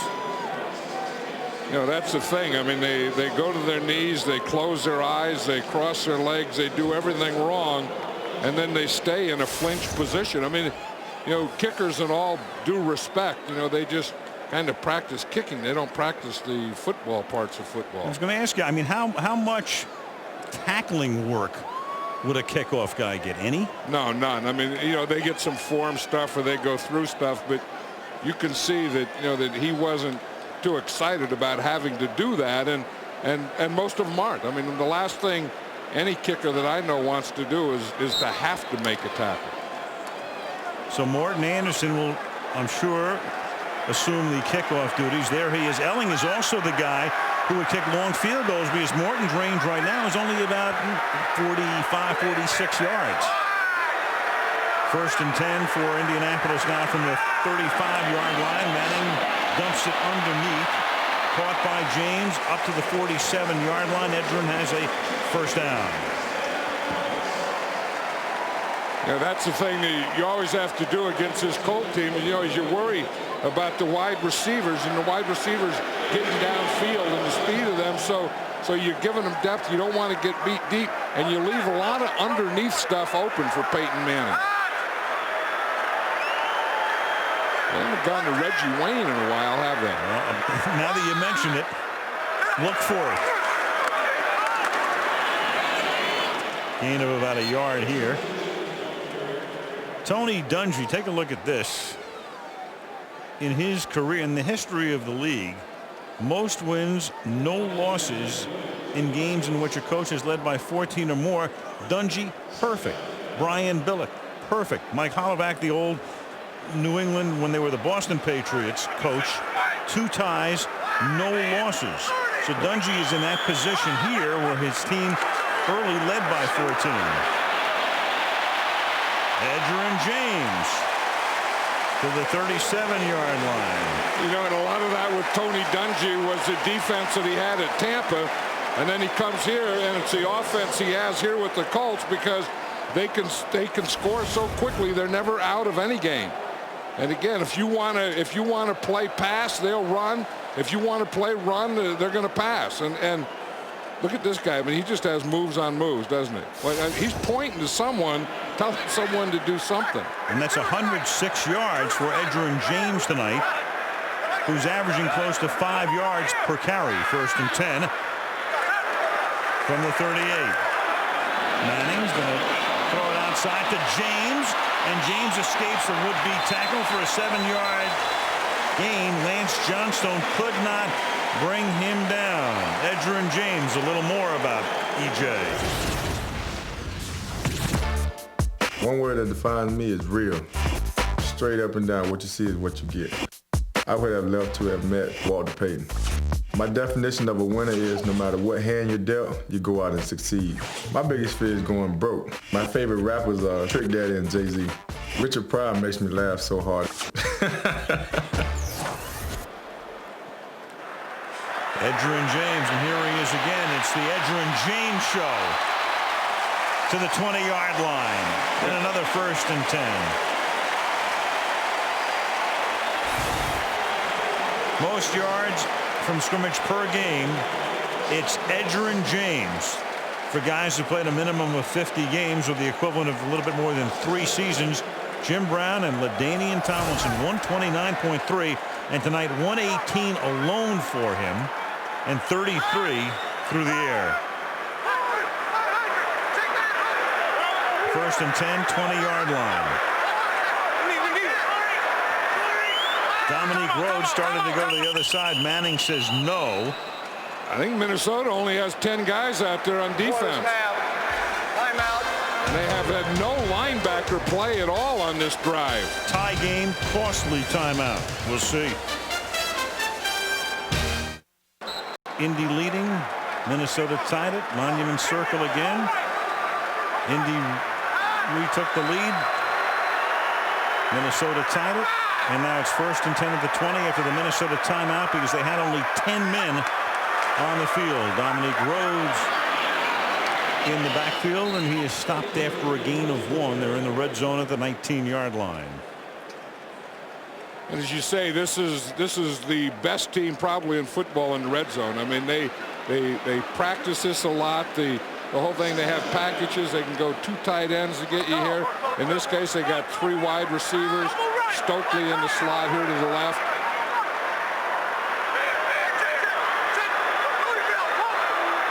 Second and 9. They brought James back into the game. And Manning has this luxury in the no huddle. I mean, the play clock is still at 8. He can do a lot of things, shift a lot of people. 2nd down and 9 out of the shotgun throws. It is caught by Pollard. And now Pollard's going to try to wrest the ball away. A touchdown has been signaled. A 19-yard touchdown as Pollard had it wrested away, but after he had possession and after he had crossed the goal line. Yeah, you say, why does Peyton Manning do all that stuff? He's up at the line of scrimmage.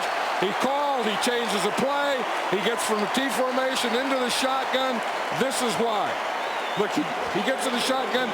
He's looking all the way for Pollard. He looks to the outside, doesn't have anything out there, knows that Pollard is the next guy in, and he hits him perfectly. Vanderjagt. Colts have now scored a touchdown 20 times in their last 21 trips into the red zone. Pollard 2 catches tonight, both for touchdowns. Colts by 7.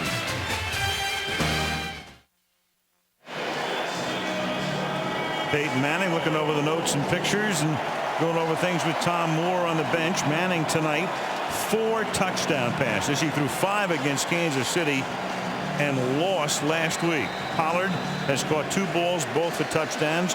James 45 yards from scrimmage on that drive. You know, Tom Moore, he calls those plays and he has that play chart. The game's at 9 o'clock. He gets here at 3 o'clock and starts practicing calling plays. There's an offside on the Colts. They were offside, so this is Kelly Campbell.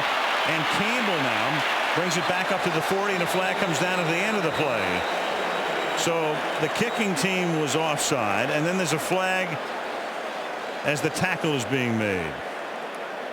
So when the kicking team was offside, that really gives you a free return, because if you don't like your return, you can have them kick it over again. But then this penalty could be against the return team. Jerry Austin. We know what one call was for sure. And we can probably tell what the other call is by Mike Tice's expression. Or which team it's going to be against. We have 2 fouls on the play. Offside, number 29 of the kicking team. Illegal block from behind, number 37 of the receiving team. Those penalties will offset at the spot of the receiving team's foul. First down.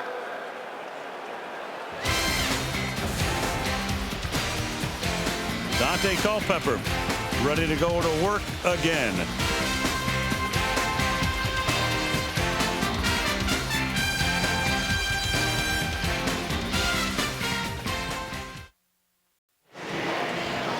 The officials have been in conference since we went to break.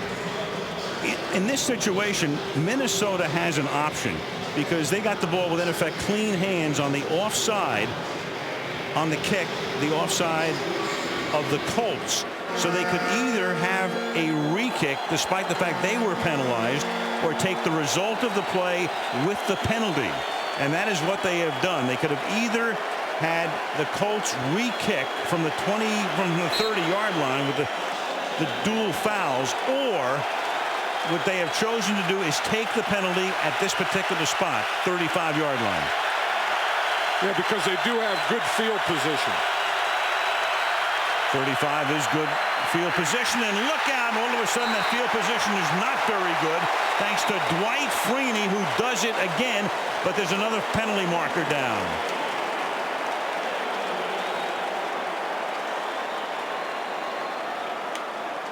Offside, 93 defense, 5 yards. It's still first down. So all that, and it's going to be 1st and 5 instead of 2nd and about 19. I was going to say he's just too quick for McKinney over here, but here he jumped off sides because he got by McKinney before McKinney got out of his stance, and you have to say I've never seen that quickness or that tackle be that slow, but maybe Dwight Freeney left a little before the ball was snapped. He might have, but that was not an obvious offside. I mean, it was almost perfect. 1st and 5. Culpepper again comes back this way. That's going to be a first down. Ball is caught by Ontario Smith, and he goes out of bounds up at about the 48-yard line. There are a couple things NFL quarterbacks have to do now is they have to be able to move a little, in the pocket to buy some time, and they have to be able to throw from all angles. And that's what Dante Culpepper did then. I mean, you're not going to get that perfect drop back, that perfect set every time. Sometimes you're going to be in some imperfect feet position, but you still have to make a good throw. Meanwhile, Culpepper a perfect second half, 9 for 9. 1st and 10, ball at the 48-yard line. Smith over the 50, so they're at the Indianapolis 49-yard line. Back and forth this game has gone tonight with 6 minutes to play in regulation.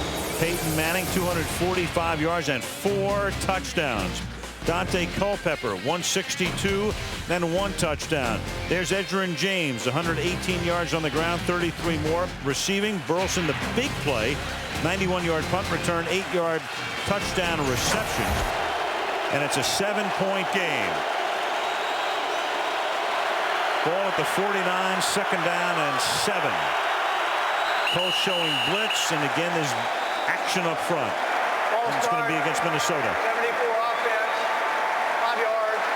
It's still 2nd down. Bryant McKinney. Yeah, that was Bob Sanders, that safety we've been talking about, has been coming up quite a bit against the Vikings and becoming that 8th man up. He comes up that time and he fakes like he's going to blitz, and he gets McKinney to jump. Watch him come up here. You see him, McKinney can't hold. He's thinking that I have a blitz coming, plus I have Freeney and his speed on my outside. I better get started. Freeney and McKinney know each other, of course, from college, Syracuse and Miami. And this is Smith busting tackles, losing his helmet, and taking the ball back to the 50-yard line. Hey, one thing, I'm impressed with this Colt defense. We talked about that earlier, like Tony Dungy said, we're not a very good defense. We got a lot of young players. We play good on this turf, and we have to tackle better. They're doing those things tonight.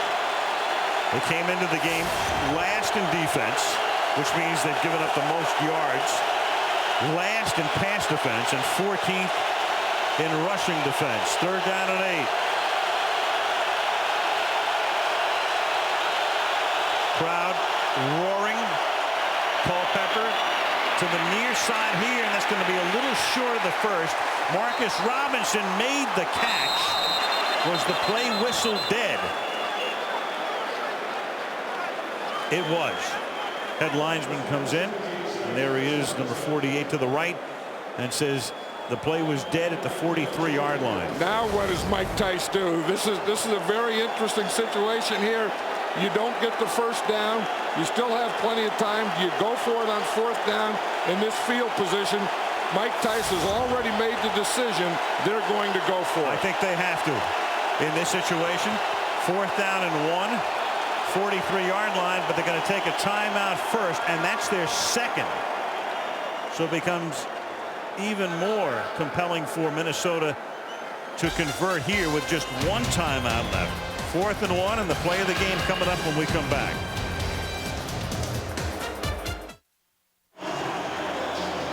So following the timeout for Minnesota, it's 4th down and 1. The ball is at the Indianapolis 43-yard line. The Vikings have 1 timeout plus the 2-minute warning, so it becomes very important for them to convert here. And they come up in a tight formation. Extra tight end in.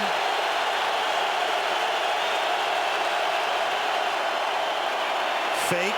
Culpepper's going to run it himself, and he's going to get the first down and about 7 yards more as he takes the ball to the 34-yard line, rolling to his right, picks up 9, first down Vikings. You know, that's the advantage of Dundee Culpepper in short yardage. You can have him right here as a passer. He can still throw the ball there, or he can tell the guy, you block, I'm going to run it for the first down.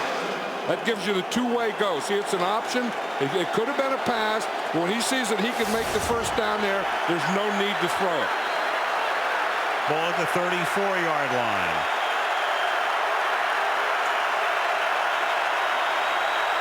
They spread it out. 5 receivers, and Dante's going to run it again on a draw and slides to a stop at the 24-yard line, enough for a first down. You know, everyone that plays defense against the Minnesota Vikings will tell you the closer you get to the goal line, the more dangerous Dante Culpepper is as a runner. So you try and contain him, you try and do all those things, but then you don't cover. So then you try and cover, and you give him some pretty big holes to run in down here. Pick your poison.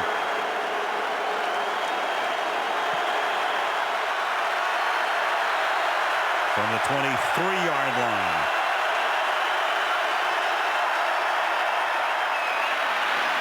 Smith, hard running, inside the 10, dives for the touchdown. Ontario Smith,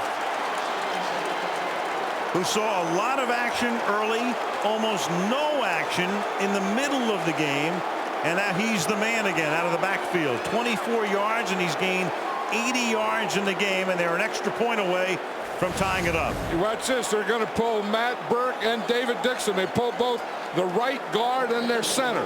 Watch the block right there that Burke gets. That's the one that frees Ontario Smith. That's pretty good when you get that big old 350-pound guard and 330-pound center pulling around the end. Extra point by Anderson is good. Ontario Smith picked a pretty good time for his first rushing touchdown of the season. And we're tied 28-28.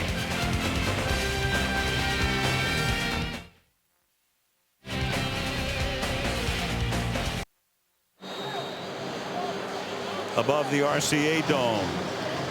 And now inside. And don't forget their kickoff man, as we take a look at the replay here, Aaron Elling is hurt. Watch this. They have the power on that side, and then they pull the guard and the center. Burke gets his block first. David Dixon, the guard, gets his block second, and Ontario Smith splits them.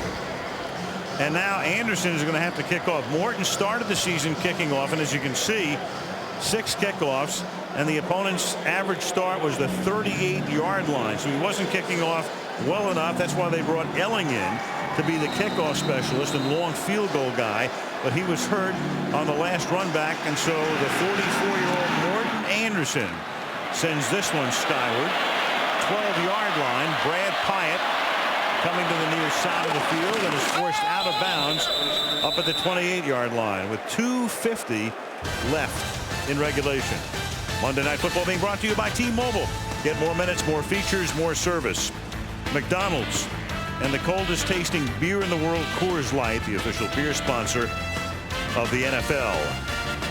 Aerial coverage tonight brought to you by Goodyear.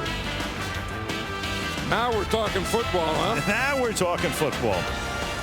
You know, and the Colt offense is built for these kinds of situations where it's first down, they huddle up now, but they won't huddle up the rest of this drive. Ton of time. They have all their timeouts. They have the 2-minute warning, so that's not an issue right now for the Colts at the 27-yard line. Fake give, fake end around, pass screen, set up James. Edgerrin James breaking tackles up to the 44-yard line. And we talked about it before after those knee injuries. Dungy said, I didn't see him win, but you know, he looks pretty good to me now, and he looks real good tonight. Yeah, he's doing everything that they wanted to, because they can not only fake to him, then they fake the reverse, and they come back and throw it to him. They can hand it to him and let him run, fake it to him and throw the ball. And the crowd is booing because they think this is a fake injury to stop the momentum, as the Vikings' Michael Nateel, E.J. Henderson is down, and of course the crowd thinks this is nothing but a ruse so they can regroup defensively.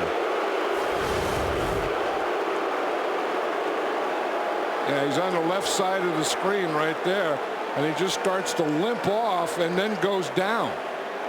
I mean, he started to limp, but he kind of went limp, and then boom, he just went down. He's a pretty good player. I'm not sure if you're going to fake an injury, and this guy's pretty key to their defense.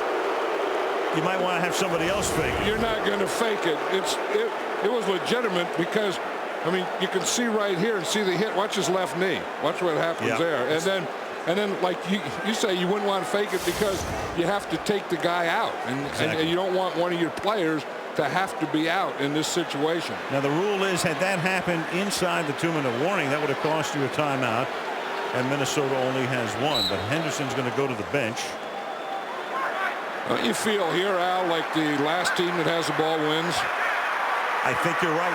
It has that feeling, as do so many of the games played this year by the Colts on 1st and 10. Manning, and Manning's going to run, and Manning has a lot of room to roam, and goes to the 40, and then falling on top of him and drawing the flag, Lance Johnstone. And the Colts come over and say, thank you very much. Yeah, he did more than fall on top of him. Lance Johnstone was chasing him, and again, when he goes down, you can't touch him. You can't hit a guy when he's down, obviously. See, when the quarterback goes feet first, he gives himself up. And when he gives himself up, you can't hit him after he gives himself up. That's the protection of the quarterback. Oh, Lance Johnstone was coming in there with a little malice in his mind. You know, John, you're talking about the last team to have the ball.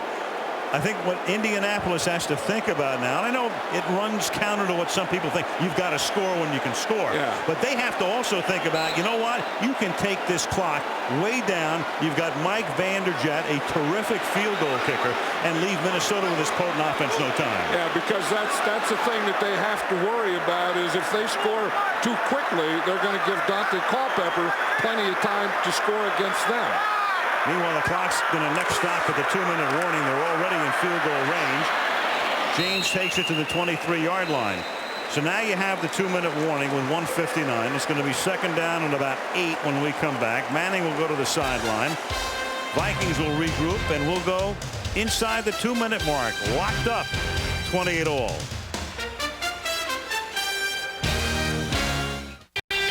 Monday Night Football, Eagles, Cowboys. Next Monday, 9 Eastern, 6 Pacific on ABC. Interesting strategy coming up here now with a very heady quarterback, a team that knows they can take almost all the time off the clock if they can get a first down and force Minnesota to use its last timeout and set up a Vanderjagt game-winning field goal. Well, what if you were Minnesota? What would you want them to do? Would you want them to score quickly, or would you want to stop them and have to try a field goal? Because there could be the case, and the Minnesota defense just lets them score. If they get down a little farther, you have to think about that. I mean, that's the old, Green Bay, Denver Super Bowl a few years ago. I mean, right here, do it. Yeah. the Mike Holmgren strategy. Yeah, I mean, if you believe that they have a field goal right now and you want to get the ball back with time to have a chance to win it, maybe somehow you do let them score. I think, well, the best thing for Minnesota right now is to stop them. To stop them and at least get the ball back, force Vanderjagt to kick a field goal. Minnesota got a break there because of the free time out of the 2-minute warning, but they've already spent 2. And now we'll see what they do. But this is a big play right here as you look at the quarterback comparison right now. Manning with 4 touchdown passes. You look at those QB ratings, terrific again for both. Manning 145.2. E.J. Henderson is back in the game. It's 2nd down and 8 from the 24-yard line. James. And James does them what a favor he just did them. He goes out of bounds. How do you go out of bounds in that situation? There's no way. He just kept bouncing and bouncing, and at some point when you get to that thing, you have to stay in bounds, even if you have to go down, but you have to make the cut back to the inside. Whew. 3rd down and 5. That's the last thing you do in that situation, because you then either force Minnesota to take its timeout right here, or you take 40 more seconds off the clock. 3rd down and 5 at the 21-yard line. This is a big defensive play for the Vikings.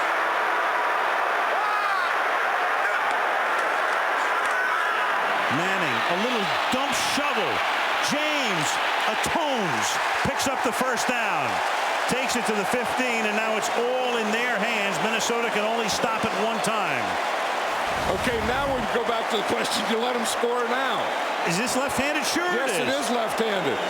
That's the thing we were talking about. Dante Culpepper can do those things. Peyton Manning could do those same things, and you have to be able to throw from different angles. And sometimes, I mean, you hate to see that, but you have to throw with different hands. What a play. What a play. At a time when it was needed most. Now it's 1st and 10. The Vikings can only stop the clock once. They're going to have to do after this play. James, 15-yard line. And I guess, well, at this point, the Vikings can take their timeout whenever, because Indianapolis is just going to run the clock down as far as they can. No, but I would let him. I'd take my timeout, but I'd let him score. I mean, the only chance that the Vikings have to win this game is if the Colts score and they get the ball back, or if Vanderjagt misses, or they block the kick. That's the other thing, or it's a bad snap.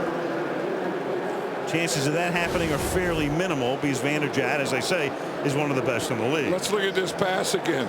Play action pass. He looks, he can't find anything. He feels the pressure. He knows he has to get rid of it. He sees Edgerrin James out there, so he gives it to him with his left hand. He brings the ball out his right hand, because that's where the pressure was coming from. Put it away from the pressure and threw it with that hand. Pressure from Keith Newman.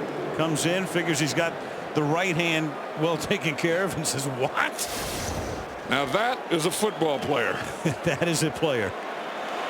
That's a football player, too. Absolutely. Marvin Harrison is the deep guy, just in case.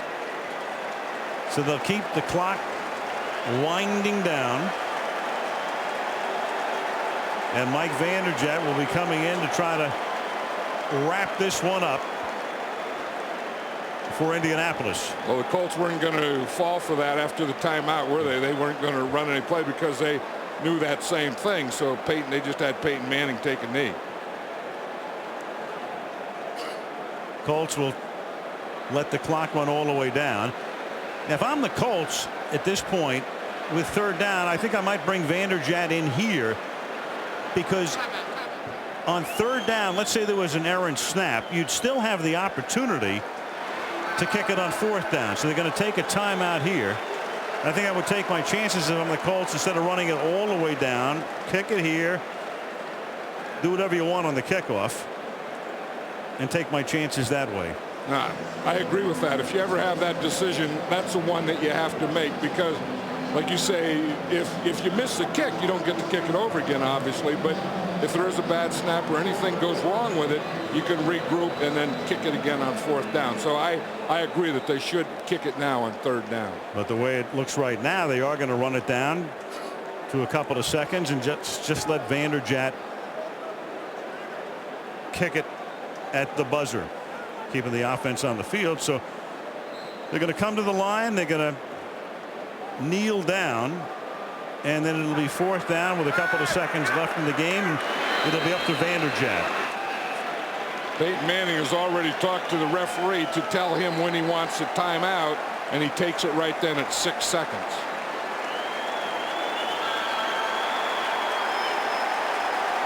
NFC North. That's right now. Minnesota would go to 5-3, and they're at Green Bay minus Moss again next Sunday. And in the very tight AFC South, there it is. Indy would go to 5-3 and be tied with Jacksonville, with Tennessee in last place, only 2 games back. And he still has to make this, doesn't he? Yep, Justin Snow will snap it. Hunter Smith will hold it. It'll be a 36-yard attempt for Vanderjagt. And the Colts are up by 3. So they had the great luxury of knowing Minnesota had just 1 timeout, already being in field goal range, milking the clock, and leaving Minnesota with the scantest of chances right now on a kickoff return for a touchdown. Right, and that key play was by Peyton Manning, and that left-handed pass to Edgerrin James. Right here, they needed a 1st down. Can't pass with your right. Put it in the left and get it out there, and Edgerrin James does the rest to get that 1st down.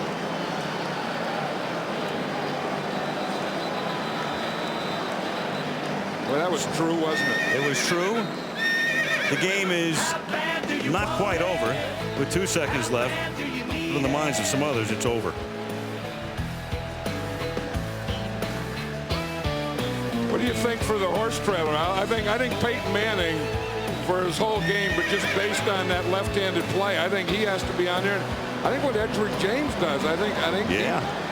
Well, I mean, I go for a dual one tonight. I think Freeney had a great night, but you know, when a guy throws 4 touchdown passes and another guy collects 179 yards from scrimmage, they ought to be hauled all alone. They should be a dual haul. Yeah, no, I agree with that, because a lot of what Peyton Manning did was made possible by what Edgerrin James did. Here's your squib kick down the middle of the field, and they don't even have a chance to run it back, period. Perfectly placed squib kick, and Peyton Manning and the Colts snap a 2-game slide, go to 5-3 at the midway mark of the season. Manning on his way to maybe breaking some of Dan Marino's single season marks. 25 touchdowns at the halfway point. Mike Tice, short week without Randy Moss, has to go to face Green Bay at Lambeau Field next week. And so the Indianapolis Colts saw a 14-0 lead evaporate, saw a 21-14 lead evaporate, saw a 28-21 lead go away, win it with 2 seconds to play on the Vanderjagt field goal, 31-28. Coming up next, the Autotrader.com post-game show here on ABC.